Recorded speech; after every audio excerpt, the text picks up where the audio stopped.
India में जब किसी कमर्शियल बैंक को फंड्स या लोन्स की जरूरत पड़ती है तो वे हमारी सेंट्रल बैंक यानी आरबीआई के पास ही जाती है। अब आरबीआई इंटरेस्ट फ्री लोन्स तो देगी नहीं, तो जो interest rate RBI XYZ commercial banks को चार्ज करती है is known as repo rate. और एक्सचेंज में बैंक सिक्योरिटीज प्लेज करती है एज अ कोलैटरल आरबीआई के साथ। क्या आपको पता है कि पैंडेमिक के टाइम पर तो आरबीआई ने रेपो रेट को रिड्यूस किया था ताकि इकोनॉमी ग्रो होती रहे और किसी भी प्रकार का इकोनॉमिक डाउनटर्न इंडिया में ना आए। अब मई 2022 से आरबीआई ने 250 बेसिस पॉइंट से रेपो रेट बढ़ा दिया है, वो भी सिर्फ 11 मंथ्स में। पर इस साल आरबीआई की एमपीसी ने एक बड़ा बोल्ड मूव लिया है। उन्होंने रेपो रेट को सेम ही रखा है एज अगेंस्ट मार्केट एक्सपेक्टेशंस। लेकिन आरबीआई के इस डिसीजन के पीछे की क्या कहानी है, जानने के लिए हमारे साथ एंड तक जुड़े रहें। शुरू करने से पहले चैनल को सब्सक्राइब और बेल आइकन को क्लिक कर ले ताकि हमारी सारी वीडियोस आप तक पहुंचे सबसे पहले। मॉनेटरी पॉलिसी कमेटी साल में एटलीस्ट 4 टाइम्स मीटिंग्स कंडक्ट करती है और इस बार की मीटिंग में ऑन 6 अप्रैल आरबीआई ने डिसाइड किया है to keep the repo rate unchanged at 6.5%।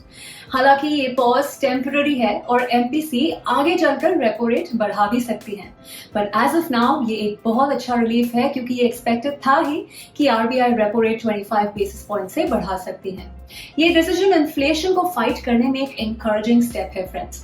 RBI governor Shaktikanta Das ने रेपो रेट पर यह पॉज लगाया है करंट फाइनेंशियल और मैक्रो इकोनॉमिक कंडीशंस को ध्यान में रखते हुए, पर ये आगे चलकर बढ़ भी सकता है ऑफ कोर्स।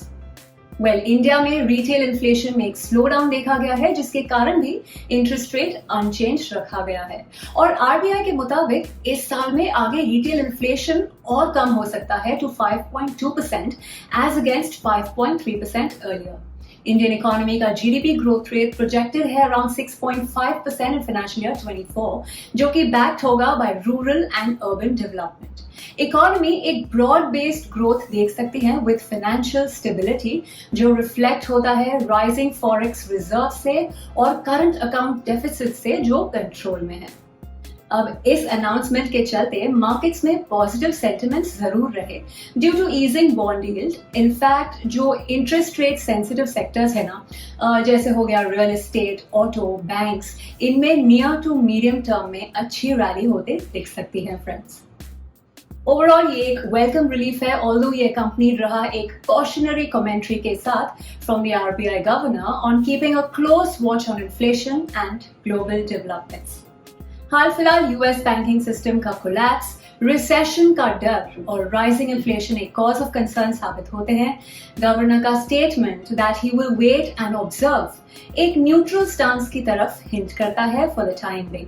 क्या रेपो रेट अगली मीटिंग में बढ़ सकती है या कम होगी? आपका क्या व्यू है, हमसे शेयर करें नीचे कमेंट्स में। वीडियो यूजफुल लगी हो तो इसे लाइक और शेयर करें और हमारे यूट्यूब चैनल को सब्सक्राइब कर दें।